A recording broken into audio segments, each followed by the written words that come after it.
안녕하세요. 인포마켓 강용훈 대표입니다. 오늘은 좀 어려운 주제인데 7월 2일자에 모건 스탠리가 애플이 TSMC의 SOIC 서비스를 선택한다, 이런 제목의 보고서가 나왔습니다.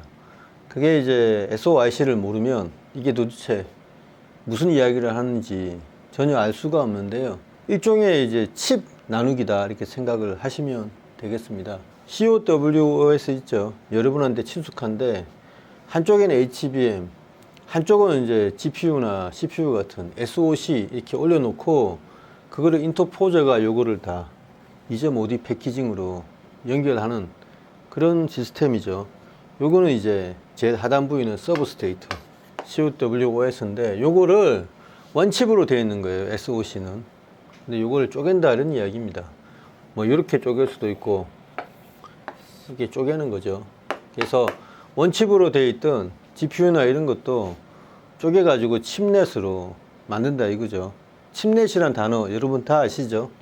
이종 결합, 헤테로지니어스 인테그레이션, 그걸 합쳐가지고 이렇게 만드는 건데, 일종의 요것도 이제 패키징을 통해서 이게 쪼개가지고 붙인다, 이런 이야기입니다. 붙이면 뭐로 붙여야 되느냐?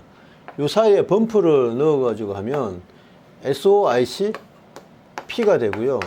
이거는 이제 SOIC라는 거는 일종의 상표라고 생각하시면 됩니다. TSMC의 하이브리드 본딩 상표인데, 하이브리드 본딩이긴 하지만 P로 되어 있는 거는 TC 본딩으로 하는 그런 버전이고요. 여기 X가 이제 진정한 하이브리드 본딩으로 하는 건데, 리포트에서는 요거는 아마 ASMPT가 하는 걸로 되어 있고, 요거는 아마 배시가 하지 않겠냐, 이렇게 전망을 해 놓았더라고요. 한미가 빠졌는데 저는 이게 한미도 가능성이 있다고 보고 있습니다. 칩 나누기의 목적은 뭐겠냐? 그 헤테로지니어스 인테그레이션을 하는 거는, 이게 SOC로 2나노, 앞으로 1나노 이렇게 갈수록 비용이 너무 많이 든다는 거죠. 칩을 만드는 데 있어서. 차라리 그럴 바에는 애플의 칩이 이제 M1, M2 이런 식으로 이름이 명명되어 있잖아요. 하이엔드 칩은 M이고, 아이폰에 들어간 좀 작은 버전이 이제 A 칩이라고 하는데, 이 M 시리즈 칩이 하이엔드라고 했을 때 거기 보면은 SRAM도 들어가 있고 연산하는 부분도 들어가 있고 다 복합적으로 하나의 칩으로 되어 있는데, 이런 상황에서 이걸 계속 작게만 만들면 비용이 너무 많이 든다는 겁니다. 어렵다는 거죠, 한마디로.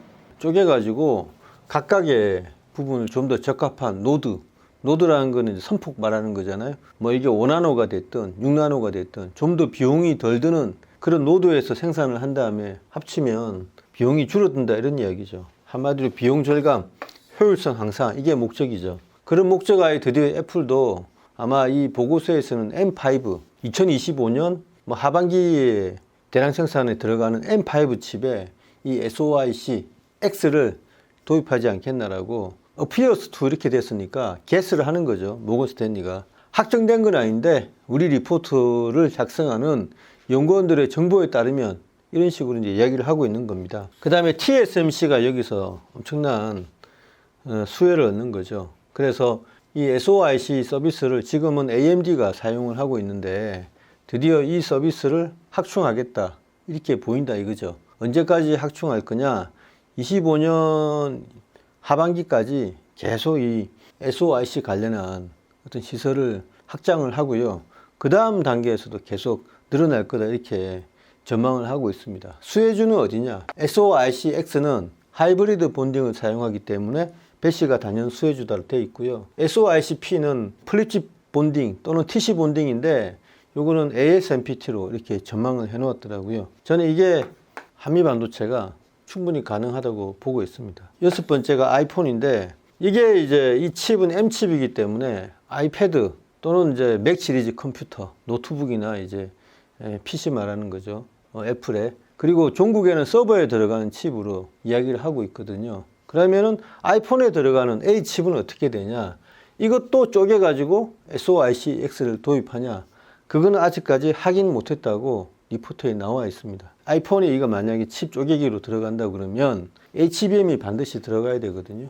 왜냐? 이 칩을 쪼갤 때 이게 GPU 부분이고 CPU 부분이 된다고 보고서에 되어 있더라고요. 그래서 GPU가 SoC 안에서 밖으로 나오는 게 되기 때문에 분명히 서버 형태에서는 HBM이 들어갈 것 같고요. 그러니까 아이패드, 맥 컴퓨터 이쪽에는 GPU가 들어가면 효율성을 위해서 HBM이 쓸 가능성이 있다. 특히 아이패드는 크기가 작기 때문에 충분히 들어가지 않겠나라고 저는 생각을 하고 있는데, 아이폰까지 HBM이 들어갈 수 있느냐? 많은 분들이 이거 말도 안 된다, 리디큐리스하다 이렇게 이야기를 하고 있죠. 모건 스탠리 보고서에서도 아직 확인하지 못했다 이러는데, 일각에서는 아이폰도 칩 쪼개기를 하는 게 아니냐, 그 말은 즉슨 CPU하고 GPU로 나누기를 하는 게 아니냐. 그럼 GPU로 나눴을 때 강력한 D램이 필요하죠. 최근에 SNS에서 아이폰에 들어가는 D램이 온 디바이스 AI 시대를 맞이해서 굉장히 크게 늘어난다, 8GB 이런 이야기도 나오고 있습니다. 아이폰에 대해서 기대를 하는 것 같은데요. 어쨌든 8GB가 어떤 형태로 들어갈 수 있을지, 일각에서는 미니 HBM이 들어간다는 이야기도 있거든요. 그래서 애플의 칩 나누기가 여러 형태로 배시에서부터 ASMPT, 한미반도체 같은 본딩 회사에 엄청난 충격을 주고 있고요. TSMC가 이제 코어스에 이어서 SOIC 증설을 해야 되는 그런 상황에 있습니다. 여타 많은 회사들의 임팩트를 주겠죠. 어쨌든 칩 나누기로만 보셔야 될 게 아니고, 애플이 드디어 온 디바이스 AI에 본격적으로 나선다라고 보시면 될 것 같습니다. 왜냐하면 M 칩이 이게 아이패드도 들어가기 때문에 그것도 온 디바이스 AI라고 볼 수 있거든요. 애플의 전성시대가 다시 오지 않을까. 안 그래도 주가가 연일 사상 최고가를 가고 있습니다. TSMC의 제일 고객은요, 엔비디아가 아니고 여전히 애플이거든요. 물량이 워낙 많지 않습니까? 그래서 애플이 새로운 방향을 전개함에 따라서 TSMC의 주가가 또 한번 요동치지 않을까, 그런 생각을 하고 있습니다. 여타 종목들도 마찬가지고요. 네, 감사합니다.